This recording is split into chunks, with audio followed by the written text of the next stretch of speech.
नमस्कार, जय हिंद, जय बिहार। मैं हूं आप सबका दोस्त वकील सह पत्रकार एसके पंकज। जो भी मनीष कश्यप के विरोधी हैं उन लोगों को लगा होगा कि मनीष कश्यप अब चकाचौंध की दुनिया में चले गए हैं। दुनिया की सबसे बड़ी पार्टी के राष्ट्राध्यक्ष ने चंपारण के एक बेटे को, चंपारण के एक लाल को गमछा ओढ़ा करके और भाजपा की सदस्यता दिला दी, तो मनीष कश्यप अब बदल गए होंगे। क्योंकि पहले मनीष कश्यप जमीन पर चलते थे, अब मनीष कश्यप चॉपर प्लेन में जो है वो उड़ रहे हैं, तो अब वो जमीन के लोगों को भूल गए होंगे। लेकिन मनीष कश्यप कल भी गरीबों के लिए जीता था, आज भी गरीबों के लिए जीता है और कल भी, आने वाले कल में भी मनीष कश्यप गरीबों के लिए ही जीता रहेगा।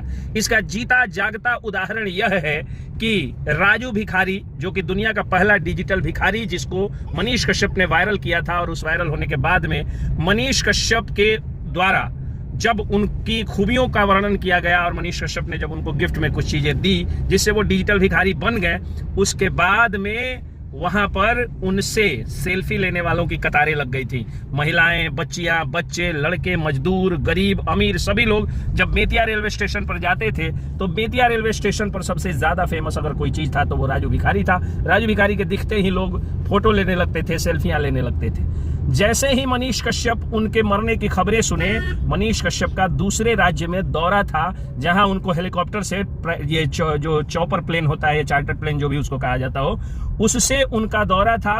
उसको वो छोड़ देते हैं और डायरेक्ट पहुंच जाते हैं सुबह 6 बजे के फ्लाइट से पटना, और पटना से सीधे पहुंच जाते हैं बेतिया जिला राजू भिखारी के घर पर। और जाके राजू भिखारी को अपने शक्ति के अनुसार, चूंकि अभी वो किसी लाभ के पद पर नहीं है और अब तो वो यूट्यूबर भी नहीं रहे, तो जाहिर सी बात है जो उनका चैनल चलता है उसमें रिपोर्टर्स भारी भरकम की संख्या में है, एंकर्स हैं, एडिटर्स हैं, सबका वेतन देने के बाद में अब उतना पैसा बच नहीं पा रहा है। लेकिन फिर भी यथाशक्ति उन्होंने अच्छी खासी एक राशि, जिससे राजू भिखारी का जो अंतिम संस्कार है, क्रियाक्रम है, वो सब कुछ हो जाएगा, वो सारा उतनी राशि मनीष कश्यप ने राजू भिखारी के घर वालों को दिया। अब राजू भिखारी के से मिलने के बाद वो अपने बेतिया में जो अपने दोस्त थे बेतिया मोतिहारी में, उन सबों से वो मिले, वो छोटी मोटी मीटिंग्स लिए और लोगों का ये भी भ्रम तोड़ दिए कि अब वो एक चकाचौंध की दुनिया में पहुंच चुके हैं, अब हेलीकॉप्टर से उड़ रहे हैं। तो कहीं ऐसा तो नहीं है कि अब वो गरीबों को भूल गए होंगे, क्योंकि कोई कितना भी गरीब होगा तो राजू भिखारी से ज्यादा गरीब नहीं होगा। भिखारी सबसे दुनिया का गरीब इंसान होता है, और दुनिया के पहले डिजिटल भिखारी राजू भिखारी को उन्होंने आर्थिक सहायता देकर ये बात साबित कर दी कि मनीष कश्यप गरीबों के लिए कल भी जीते थे, आज भी जीते हैं और जीते ही रहेंगे। मनीष कश्यप जब राजू भिखारी के घर पहुंचे तो उनके घर वाले भी उन्हें देख करके इमोशनल हुए। बेतिया की जनता पहले से ज्यादा अब मनीष कश्यप को प्यार कर रही थी, पहले से ज्यादा मनीष कश्यप से लोगों की उम्मीदें जुड़ चुकी है।